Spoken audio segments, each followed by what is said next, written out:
My first story here is a major landmark. I need something major to commemorate my new blog, so I think I'll go with a story dating back to the founding of the town itself. I have to admit, this particular story is actually kind of mundane compared to some of the more well-known stories around here, such as The Mermaid or The Crying Woman, but then again, it's probably better that way. If it had been any bigger, people probably would have abandoned this place and Hexville wouldn't exist today. My town was founded in the mid-1700s by a somewhat wealthy man. I won't reveal his last name since my town is actually named after him, but his first name is Test. That alone is pretty weird, right? Makes you wonder about his parents. Anyways, Mr. Test Founderton was your average wealthy colonial man. He was looking for a place to raise his family. He also happened to have a bit of charisma. He was one of those people that others just naturally follow, so when he arrived, he had 6 other families following him. Hexville was founded by these 7 families, the original population totaling 26 people. One of the families was the Carpenter family. It consisted of the lumberjack Edwin, his religious wife Beatrice, and his older brother Caleb. Caleb's story was a sad one. At one point he had been married, but his wife had died of illness shortly after their honeymoon. Since then he had found no real purpose in living, choosing to drown his sorrows in whiskey rather than face reality. The only reason he joined the family was because of his close bond with Edwin as children, and Beatrice's claim that they had a religious obligation to help him mend his ways. Obviously, though, having a drunk was not very helpful for a budding town. Caleb caused trouble day in and day out. Every task he was given was done so poorly that it had to be redone by someone else. Additionally, he would make passes at the women of the town or insult others. The only times he was of any real use was when he was sober enough to go hunting, which was, obviously, not that often. Soon it became clear that he was more trouble than anything, and he was just another mouth to feed. Then, one hot summer day, he vanished. While getting ready to prepare dinner that evening, the Carpenters realized that they hadn't seen Caleb for a few hours. Figuring he was passed out somewhere like usual, they began looking around town for him, but their search turned up no results. By this point it was getting dark, so they went home, figuring he would turn up soon. However, Caleb never went home that night. When morning came with no sign of him, they became really worried and asked the townsfolk to help them search for the missing man, fearing he may have fallen asleep in the woods. For the rest of the day, everyone was searching for the drunk in the woods, but they never found him. After a week, the search was given up and everyone went home. They didn't really feel any need to panic. He was more troublesome than anything, after all. Though they would never say as much, I wouldn't be surprised if a few of them were relieved by his disappearance. The townsfolk soon moved on and resumed their work. The story picks up again during autumn, right around the town's very first harvest. Rather than delegate all the farming to a single family, it had been decided that the task would be distributed among the families. Each family was given 1 to 3 plots of land to grow crops, with each field containing one type of crop. This way, there would be plenty of food for everyone when winter came. The harvest was a big deal, and everyone went to the fields to work.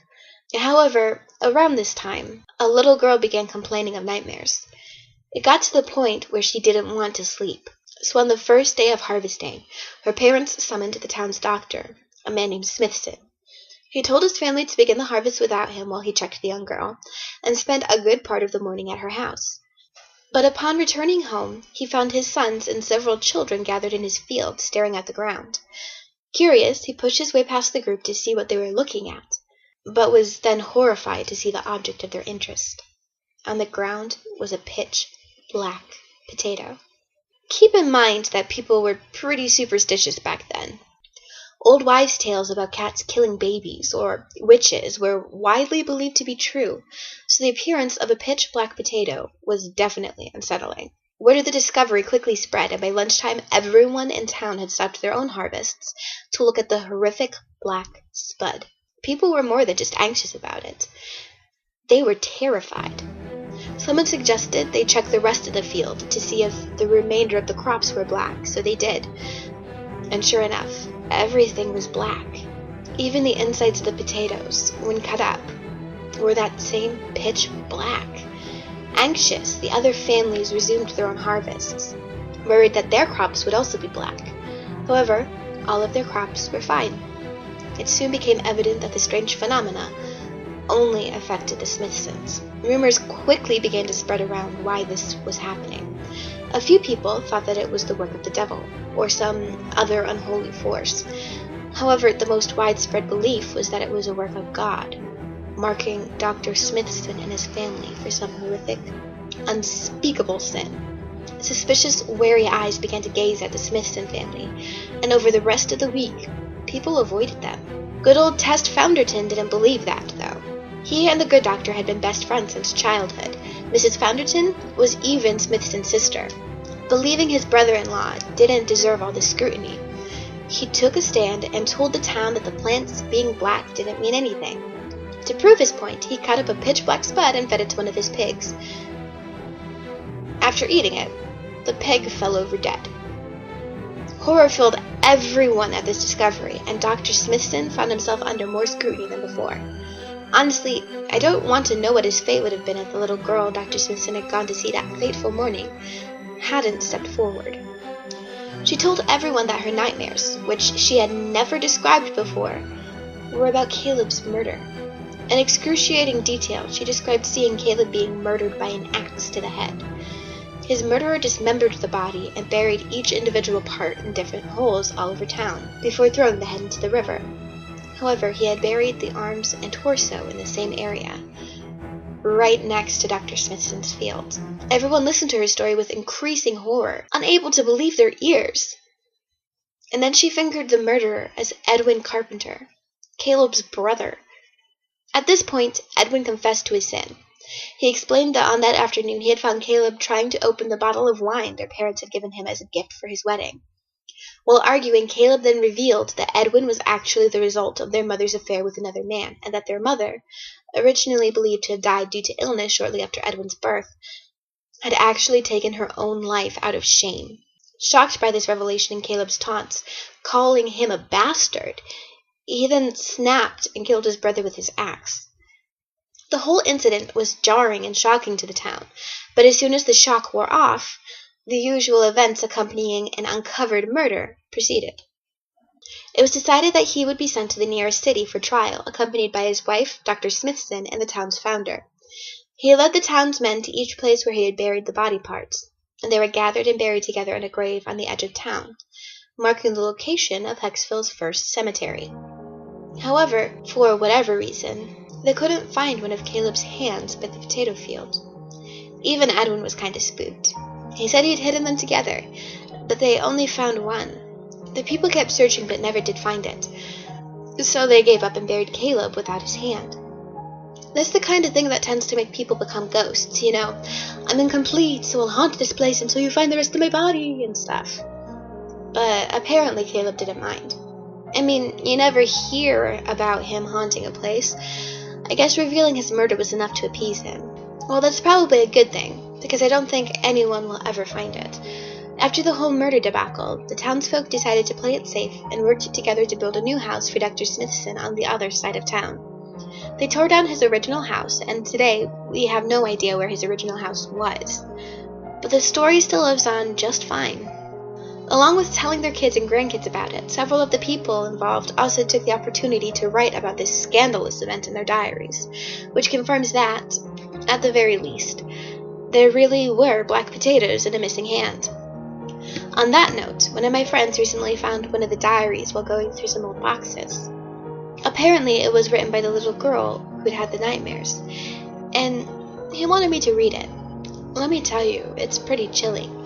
See, Edwin Carpenter had repeatedly stated that he was alone when he buried Caleb, and hadn't seen anyone following him.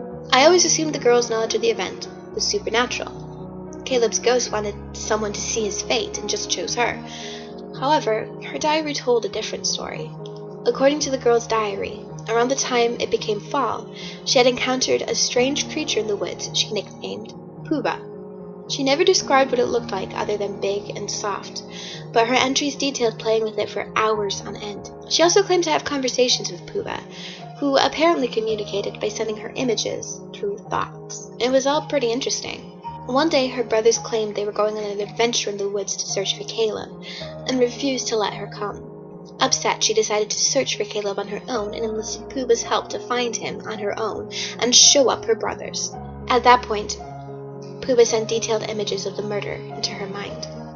Reading the diary was really shocking. This was the first time I've ever heard of Pooba. However, Pooba reminds me of another story I've heard.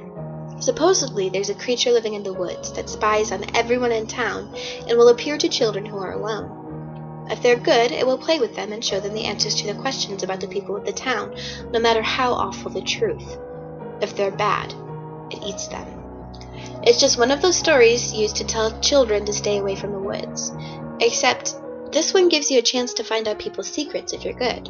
But then again, I guess if you go there alone, you're disobeying your parents and that makes you bad again? I don't know.